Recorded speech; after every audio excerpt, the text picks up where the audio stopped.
भिंड में सत्ताधारी बीजेपी विधायक नरेंद्र सिंह कुशवाहा के बाद विधानसभा में कांग्रेस के उपनेता प्रतिपक्ष हेमंत कटारे ने कलेक्टर संजीव श्रीवास्तव के खिलाफ मोर्चा खोल दिया। कलेक्टर पर हमले के बाद हेमंत कटारे ने आरोप लगाया कि कलेक्टर जिले की छवि खराब करने का काम कर रहे हैं। संवैधानिक पद पर बैठे हुए कलेक्टर गुंडों की प्राइवेट गाड़ियों में बैठकर दतिया रेत कंपनी के लिए काम कर रहे हैं। हेमंत ने उमरी में हुए कलेक्टर पर हमले में आरोपी सुभाष मिश्रा और बाबा नामक शख्स के मतदाताओं पर गोलियां चलवाई, जिनके टैक्स से कलेक्टर को तनख्वाह मिलती है। हेमंत ने इस मुद्दे को विधानसभा में उठाने की बात कही। दरअसल भिंड कलेक्टर संजीव श्रीवास्तव उमरी में हुए हमले के बाद सुर्खियों में है। भिंड से बीजेपी विधायक नरेंद्र सिंह कुशवाहा कलेक्टर संजीव श्रीवास्तव के बदमाशों की गाड़ियों में घूमने की शिकायत मध्य प्रदेश के सीएम मोहन यादव से कर चुके थे। हाल ही में उमरी थाना क्षेत्र में हुए कलेक्टर पर हमले के बाद विधानसभा में उपनेता प्रतिपक्ष हेमंत कटारे ने बदमाश सुभाष मिश्रा और बाबा के नजदीकी संबंधों के कुछ फोटो और वीडियो दिखाए। उसमें सुभाष बाबा कलेक्टर की प्राइवेट गाड़ियों में बैठा है, फिर लोगों पर रौब झाड़ता है। उमरी में हुई घटना को लेकर उपनेता प्रतिपक्ष हेमंत कटारे ने आरोप लगाया कि जिस वक्त हमला हुआ था उस समय कलेक्टर संजीव श्रीवास्तव खुद सुभाष बाबा नामक शख्स के साथ मौजूद थे। वह एक प्राइवेट गाड़ी में थे। उनका कहना है कि कलेक्टर के सामने बदमाश सुभाष बाबा नामक ने उनके मतदाताओं पर गोलियां चलाई।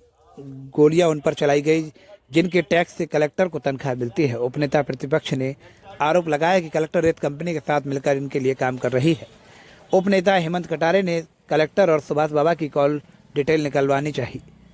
हाईकोर्ट के मॉनिटरिंग में कॉल डिटेल की जांच होनी चाहिए। जांच के बाद सामने आना चाहिए। उपनेता का कहना है कि भिंड जिले में पिछले 2 साल से रेत के टेंडर नहीं होने दे रहे हैं कलेक्टर, जिससे यहाँ के लोगों को रोजगार नहीं मिल रहा है। इस मुद्दे को विधानसभा में उठाएंगे। तुरंत यहाँ ठेकेदार आ जाएंगे और तुरंत रेत चालू हो सकता है वैधानिक रूप से, लेकिन कमी है यहाँ के लोगों की। आदरणीय विधायक जी, अभी जो है यहाँ के रेत खदानों को 2 भागों में विभाजित किया गया। एक गुणवत्ता वाली, एक बगैर गुणवत्ता या खराब बताया गया। अब वो तो तय हो गया कि 4 कंपनियों ने जो वही कभी जो आप बता रहे हो उसी तरीके केवल 4 कंपनी घर जो है बोली लगाएंगी और एक को ठेका दी जाएगा। जी, प्रश्न क्या था?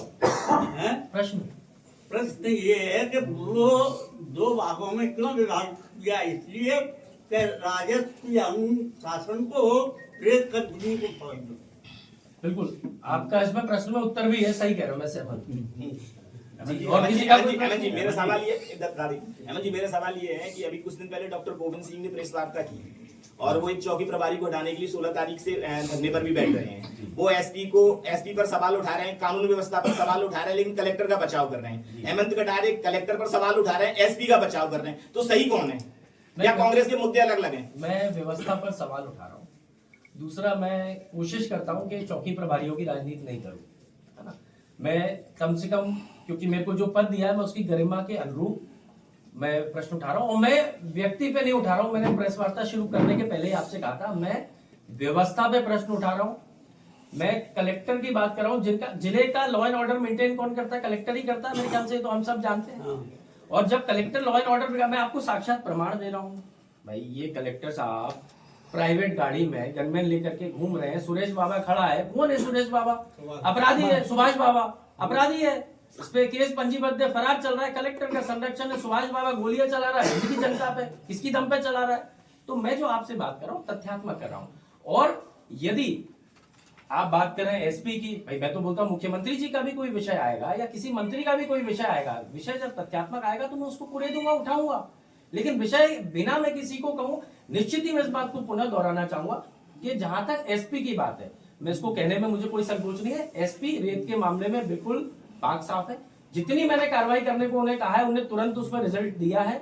रेत में उनकी कोई संलिप्तता नहीं, इस बात को मैं आपको खुल के कह सकता हूँ। ये बात सही है और जो सही है उसको कहने में मुझे कोई कार्य अच्छा करे यदि अधिकारी, तो जरूरी नहीं है ना कि हमने खाना खा के कसम खाई थी कि हमारे अधिकारी को सिर्फ गाली ही बके। भाई अच्छे काम की सराहना भी करनी पड़ेगी।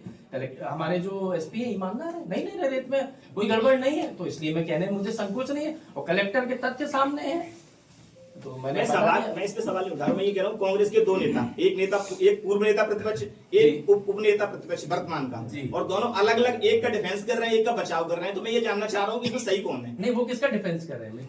वो कलेक्टर का डिफेंस कर रहे हैं, कलेक्टर के खिलाफ नहीं बोल रहे हैं। क्या डिफेंस किया आप मेरे को एक सर आपके प्रश्न में बताओ, डिफेंस क्या किया आप बताओ। वो नहीं, कलेक्टर जैसे सवाल लोगों ने पूछा, हमने भी सवाल पूछा, वहाँ लेन देन का एक मामला उजागर हुआ एसडीएम का, सबने छापा, सबने चलाया, एसडीएम ने पैसे लिए, एविडेंस भी आए, तो एसडीएम सुपरविजन कलेक्टर के में रहता है, तो उसमें कलेक्टर के बारे में पूछाएगा तो उन्होंने बोलने से इनकार कर दिया, तो ये बचाव हुई, तो सीधा सीधा जब उसने स्क्रीनशॉट भी दिए, पैसे लेन देन के ऑडियो वीडियो सब कुछ दिए, एसडीएम सरेआम ले रहा है। तो इसमें एसडीएम के खिलाफ बात करनी चाहिए ना, भाई एसडीएम ले रहा है, इसमें कलेक्टर का दोष क्यों आएगा? कलेक्टर कार्रवाई तो करे, एसडीएम पे, तहसीलदार पे, किसी पे। मैं आपको एक चीज बता देता हूँ, एसडीएम जो है एमपीपीएससी से सिलेक्ट होकर आते हैं, हूं। सामान्य प्रशासन विभाग के अंतर्गत आते हैं, कलेक्टर के अंतर्गत नहीं आते। इनका जो सीधा अधिकार होता है वो इनका सामान्य प्रशासन विभाग करता है। जैसे कलेक्टर है, कलेक्टर का यूपीएससी करता है, इनका एमपीपीएससी करता है, तो डायरेक्ट एसडीएम के ऊपर ऐसे कार्रवाई नहीं की जा सकती। लेकिन जो आपने तथ्य दिए, अगर ऐसे तथ्य हैं मुझे दे देना, लोकायुक्त में मैं शिकायत भिजवा दूंगा, मैं कर दूंगा। जी, आपने 2 विषय उठाए, हमले का मामला है, रेत कंपनी के लिए काम कर रहा है। बिल्कुल, जिस तरह की चीज़ें अभी भिंड कलेक्टर महोदय ने करी है, लॉ एंड ऑर्डर को उन्होंने अपने हाथ में ले लिया, और ऐसा लगता है जैसे कि दतिया की जो रेत की कंपनी है उसके इशारे पर यहाँ छापेमारी कर रहे हैं, और साथ में ऐसे लोगों को लेकर के घूमे जिन पर आपराधिक प्रकरण भी दर्ज हुआ। कोई सुभाष बाबा करके व्यक्ति हैं, प्राइवेट गाड़ी में कलेक्टर साहब बैठते हैं, सुभाष बाबा के साथ घूम रहे हैं, और सुभाष बाबा ये वही व्यक्ति हैं जो भिंड की जनता के ऊपर अभी उमरी थाने अंतर्गत गोलियां चला रहे थे। बताइए, भिंड की जनता जिन्होंने हमको चुन करके भेजा, जिनके टैक्स से कलेक्टर साहब की तनख्वाह निकलती है, उनके ऊपर ऐसा व्यक्ति गोली चला रहा है जिसका संरक्षण है कलेक्टर को पूरा। कलेक्टर कोई स्वास्थ्य से जुड़ी हुई व्यवस्थाएं, विकास से जुड़ी हुई व्यवस्थाओं पे ध्यान नहीं दे रहे, माइनिंग पे पूरा ध्यान है। माइनिंग डिपार्टमेंट जबकि अलग से बना हुआ है भिंड में, अगर उनको ऐसी कहीं छापेमारी करनी है, भिंड की पुलिस को तो विश्वास में लो, क्या कलेक्टर भिंड को मध्य प्रदेश की पुलिस पे विश्वास नहीं है? तो ऐसा बताए तो भाई गृह मंत्री कौन है? मुख्यमंत्री के पास ही है गृह मंत्रालय, तो उनको ये पता चले कि भिंड कलेक्टर तो आप पे भरोसा ही नहीं करते, या फिर ऐसे गुंडों को संरक्षण इसलिए दे रहे हैं क्योंकि इसमें कोई उनके छुपे हुए हित हैं, कोई साठगांठ है दतिया की कंपनी से। मैंने मांग करी है इस पूरे विषय की हाईकोर्ट की मॉनिटरिंग में एक जांच होनी चाहिए, न्यायिक सारे कॉल रिकॉर्ड्स निकाले जाने चाहिए, सुरेश बाबा के भी, कलेक्टर साहब के भी, कि ये सब जो चल रही है ये क्यों नेक्सस है, और उनकी क्या दतिया वालों से भी कोई बातचीत हो रही है, और ये जांच होकर के सच सामने आना चाहिए। मुझे लगता है कलेक्टर साहब को बेहतर चीजें हैं लॉ एंड ऑर्डर को सुधारने के लिए, ध्यान देने के लिए, ना कि सिर्फ दतिया की कंपनी के इशारे पर। 2 साल से भिंड में ठेके नहीं हुए दतिया कंपनी को लाभ पहुंचाने के लिए।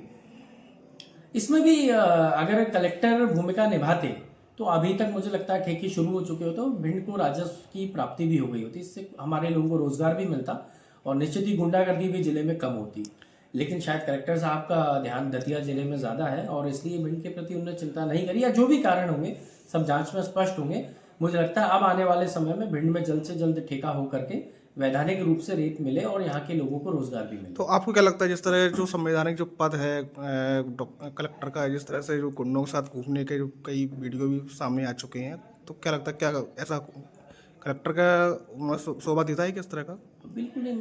अब एक व्यक्ति जिस पर अभी आपराधिक प्रकरण दर्ज हुए, फरार है, गोलियां चला रहा है वो भिंड के लोगों के ऊपर, क्या ऐसे लोगों को साथ में ले जाना शोभा देता है? और मैंने तो आपको फोटो प्रमाण भी दिखाए कैसे कलेक्टर खड़े हुए हैं और वो कोई सुभाष बाबा नाम का व्यक्ति बैठा है, तो ऐसा लगता है सुभाष बाबा कलेक्टर से भी कोई बड़ा आदमी, या कलेक्टर उनकी जेब में है। जो भी कारण हो, कोई साठगांठ भी हो सकती है उनकी रेत के प्रति।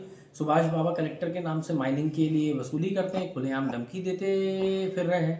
अच्छा, तो ये सब चीजें बहुत दुर्भाग्यपूर्ण है। कलेक्टर की शिकायत जो यहाँ के जो सत्ताधारी जो विधायक हैं नरेंद्र सिंह कुशवाहा, वो भी सीएम से कर चुके हैं, लेकिन अभी तक कोई कार्रवाई नहीं हुई उसमें।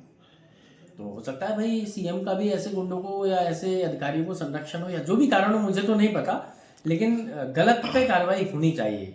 और अगर लॉ एंड ऑर्डर को हाथ में लिया है कलेक्टर साहब ने, इस पर जांच होनी चाहिए और कार्रवाई भी होनी चाहिए।